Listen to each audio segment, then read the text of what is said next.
No drawing room was ever as brilliantly lit as the whole city that night. As flames burst through the roof of the Capitol, there was a roll of thunder. At about 10:30 p.m., the men move on to another key government target, the White House. In the dining room, they find the table set. Coburn orders wine poured, and in a sarcastic toast to the president, drinks to Jemmy's health. Soldiers rampage through the rooms, grabbing souvenirs, including a ceremonial sword and a pair of rhinestone buckles. Even Major General Ross pockets President Madison's love letters to Dolly.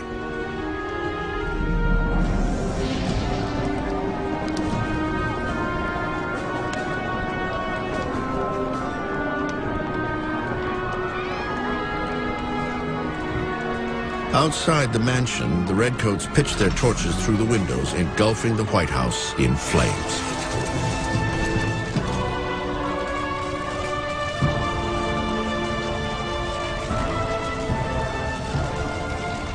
The destruction of Washington's public buildings, these fires, the glow of which was seen 50 miles away, struck at the hearts of many Americans wherever they were. Every American heart is bursting with shame and indignation at the catastrophe, recalls George Douglas, a militia private. Perhaps no one feels the emotions more deeply than President Madison, who watches the fires from horseback in Virginia. There's no sign of panic. There was intense concern about making sure the government didn't fold up, and he felt, of course, a responsibility. At that stage, Madison was thinking, where would he find Dolly? Where would the rest of the government be? How could he reconvene them to show that the government could still function and still exist in an effective form?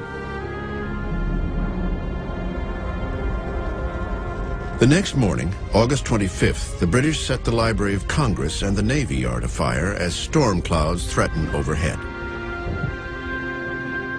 But at 2 o'clock that afternoon, two events would transform a burning Washington into a scene beyond comprehension. With little warning, one of the most powerful hurricanes in its history hits Washington. Lightning splits clouds open as gale-force winds tear through the city. Out of nowhere comes this uncanny storm, which not only dumps a tremendous torrential downpour, but it rages against this British column. One redcoat recalls the fury of this perfect storm. Our column was completely dispersed, as if it had received a total defeat. Some of the men flying for shelter behind walls and buildings, and others falling flat upon the ground to prevent themselves from being carried away.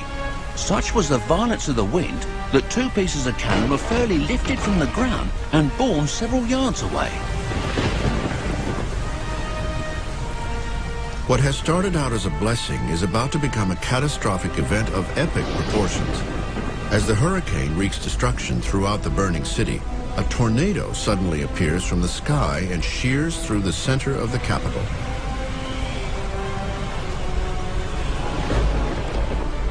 For 2 hours, the immense storm rages through Washington, dousing most of the flames that have turned the Capitol into an inferno. We now know a tornado actually touches down like the wrathful hand of God from the Old Testament and inflicts more casualties in the middle of that British column than they even suffered in Bladensburg. When the storm clears out the next day, so do the British. The invasion force returns to Benedict, Maryland, a battered and bewildered unit.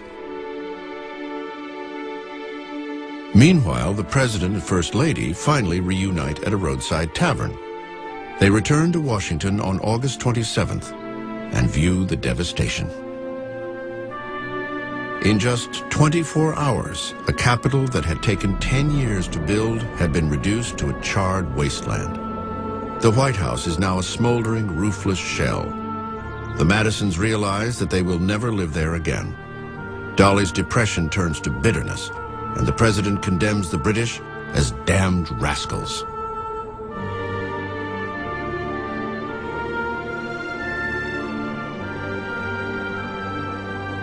Madison suppresses his anger by riding through the streets of the charred city. Our good president, observes banker John Barnes, is out animating the troops and encouraging the citizens not to despair. In some ways, the war was the making of Madison as a president that connected to the people. He always was a brainiac. But with the burning of Washington, he is connecting to people in a very heartfelt way. He cares about them. He gets a sense that his constituency actually responds to him as a person, and that's the first time. He was a pretty formal guy. Madison had just gone through a trial to rival their own. He had never been in good health, but now he had just spent 4 days on horseback with little or no sleep, rallying troops and doing what he could to defend his country. Some Washington citizens urged the president to relocate the capital to Philadelphia, but he refuses. Instead, Congress meets in a hotel while the president calls a cabinet meeting in the post office, the only government building spared.